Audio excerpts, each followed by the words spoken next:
Hi అండి. ఈరోజు నేను గంగానమ్మ గుడికైతే వెళ్ళానండి. అసలు ఈరోజు ఆదివారం అన్న సంగతే గుర్తులేదు. పొద్దున ఈరోజు మిషన్ దగ్గరికి వెళ్ళాలనంటే మా వారైతే గుర్తు చేశారండి, ఈరోజు సండే కదా అని. అయ్యో, ఆదివారం అని తెలిస్తే గుడికి వెళ్ళేదాన్ని, గంగానమ్మ గుడికి అని అంటే, సరే నేను దించుతాను రా అని అంటే, ఇంకా అప్పటికే స్నానం చేస్తున్నానండి. ఇంకా హడావుడిగా అయితే వెళ్ళాను. ఇలా గంగానమ్మ గుడికి అయితే వెళ్ళానండి. వెళ్ళిన తర్వాత అమ్మవారికి, పోతురాజు బాబుకి నీళ్ళు అయితే పోసానండి. అమ్మవారికి చాలామంది చద్దుపారాలు, వేడుపారాలు అన్నీ తీసుకొచ్చి అయితే పెడుతున్నారండి. ఒకళ్ళు అయితే పాయసము తీసుకొచ్చి కోడినది కోసుకున్నారు.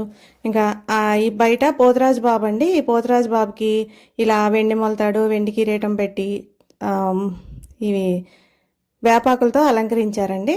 ఇదిగోండి, అందరూ చక్కగా వచ్చి ఇలా అమ్మవారిని దర్శనం అయితే చేసుకున్నారండి. ఒకరైతే పాయసమును, అదే పూర్ణాలు, పులిహోర ఇవి తీసుకొచ్చారండి. ఇవైతే అందరికీ ప్రసాదాలు అయితే పెట్టారు.